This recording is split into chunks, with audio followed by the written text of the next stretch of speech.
Good morning, buenas tardes, bona nit. My name is Lucas Ferris, and I would like to present my thesis on optimized recommender systems with deep reinforcement learning.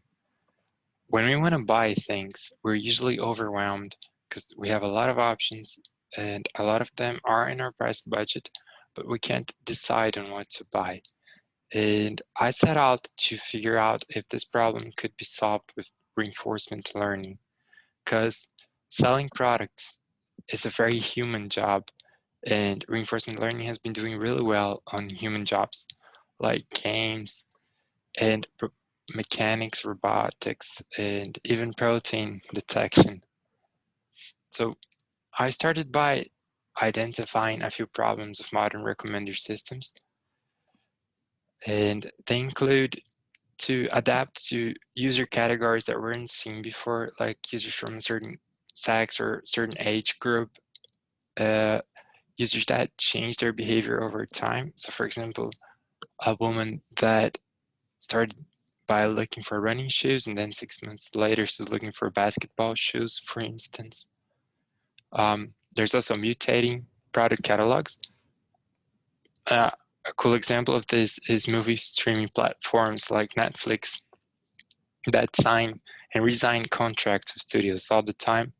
So the underlying products change and the recommender system needs to adapt to it. There's also seasonality, which is about how people's interests change depending on the time of year and time in general. So let's say products recommended in fall and winter may be different around Christmas time, around Easter time, and so on. Also, to provide fairness in how retailers are recommended. For instance, a clothing recommender system that only recommends the top 3 brands like Nike, Adidas, and Reebok, it may it will not be a good strategy in the long term to have those other brands on the second and third page because they're not going to get the sales they need to stay in business. Another side of this fairness is regarding the user. So something that may bring a lot of advantage to the user in the short term may not be beneficial to him or her in the long term. This is often called the chocolate versus kale problem. So recommending chocolate right now may be a good strategy in the short term, but in the long term, it's not healthy for the user.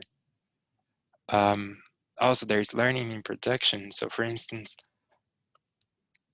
businesses cannot afford to have machine learning algorithms taking time in production and costing sales from their businesses to wait for a machine learning model to learn. So this prevents a lot of online testing, and it it would be nice to find models that don't make such bad recommendations while learning. And when we talk about reinforcement learning, there's two main concepts that we need to understand. From one side, there is the agent, that's the decision-making part that receives states, like the current state of affairs, and a reward signal for its previous actions. So when a movie recommender, and that's going to be our case, to recommend a list of movies to a user, when that recommendation is made, something's going to happen. So a simulated user watches the movie, of course, not for real, but simulated, and gives a score. And that score, along with other information, is encoded into a reward that tells the agent how good or bad the recommendation was. And so it can learn. The environment is a simulation of the world that receives actions, handles the consequences, and knows what's going to be the next state of affairs and the reward. So I set out to find an environment that could simulate mathematically some of those problems I described earlier. And I ended up finding Google's machine learning fairness gym, and specifically the movie lens work in progress environment, because it had a lot of useful stuff that I could leverage, like simulations using matrix factorization, which is already a popular recommender system algorithm. So using it to simulate ratings, movie ratings, was a great idea. It had a mechanism for simulated users' interest changing over time. So users could start it off really liking horror movies and then get addicted to them and like them more and more, or get bored and like them less and less. I could code this type of dynamics. Also rewards. When I talked about user fairness, so in this environment, I could configure violent movies to be bad for the user in the long term, so that that short-term chocolate versus kill problem could be simulated. And what I added to it were more user movie features. So initially, users were just an identifier, and I've added its demographic info like sex, age, zip code, and so on. And also movie features like its name and the year it was made, and so on.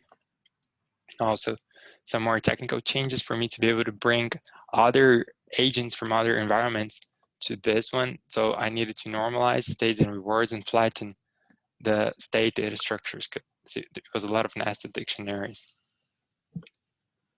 In terms of the agents that I used to test, there were 3 of them that I had previously worked with, but I made improvements to them. First was the ZQN agent. I've improved it with a prioritized experience buffer and noisy layers, which are 2 modern advancements.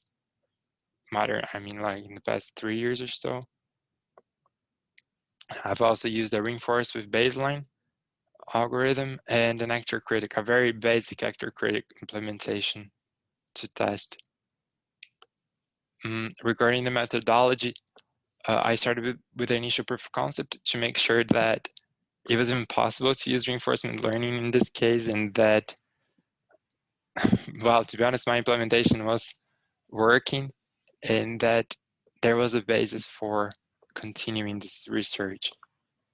I've developed the tools that I needed to make the test, store the results, save the models, reproduce them, and so on.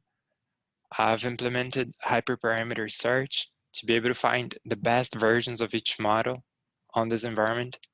I've done the execution per se of the agents and a comparison, comparing them against each other. And also a more classical recommender system measurement of relevance. I've used normalized cumulative discounted gain for it. I'm gonna get into that later. So as you can see here, this is the result for the proof of concept. The orange line is the random agent. It fluctuates around 32. This y-axis here, and for all the plots, is going to be simulated user satisfaction. And on the y-axis is the number of users, but we could also think about it as time. So the blue line is the reinforcement learning non-optimized, and you can see that over time it gets better user satisfaction from movie recommendations. So this was really good because I had a base to start testing and throwing more agents at this environment to see how it goes.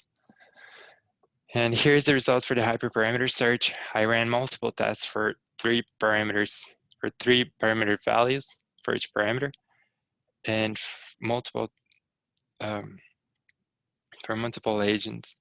So here you can see the kind of results that I had.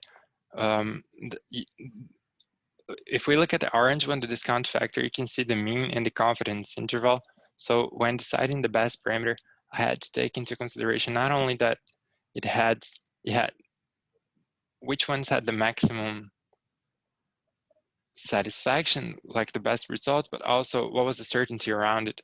So you can see that there's a little bit of a trade-off in this decision. And here are the results for the actor critic. I used the reinforced parameters in the actor. So there's just the critic parameters. And here's for the ZQN. As you can see, it has a lot more parameters to test. And here are the comparison of all the agents that I've implemented. The red line is that 32 mark from the random agent. And as you can see, each plot represents an agent. And the last one is the actor critic that I couldn't get to perform well enough, or at least better than random, but the other two are actually delivering better recommendations. The reinforce takes a little bit more time to learn, and that was expected. And the dual in DQN agent makes worse recommendations in the beginning, which was also expected, but in the long term, it performs better. Regarding the relevance score, as I said, it's the NDCG, normalized discounted cumulative gain. And this at 10 means that each recommendation slate had 10 movies in it. And it's a measurement of relevance. So if we look just at the first column is for the random agent, and the second column for the DQN agent, the first line is the mean. So we can see that the mean is greater, and the second line is the standard deviation. So we could say that the uncertainty around it is lower in the DQN agent. Regarding conclusions and future work, I think it's really nice to have developed a good learning environment for recommender systems using reinforcement learning. As I said, it's really hard to find something like this in open source. And we have shown that using deep reinforcement learning is a suitable solution to try to solve this environment. And there's a lot of open questions and future things that I think would be really beneficial. Trying to use larger data sets is one thing. I think especially MovieLens has one data set with 1 billion reviews. I think that would be really great to see how the agents perform with larger data sets. Also, to further develop the user simulation, there is a lot of work to be done to make it more and more realistic. And I think more data is really related to this. Also, adding more stuff to the multi-objective reward. As I mentioned, one thing that potentially could be added there is diversity. So currently I've added a trade-off, so a counterfactual analysis between user satisfaction and the violence of the movies. But there is no diversity on which movie studios are being recommended.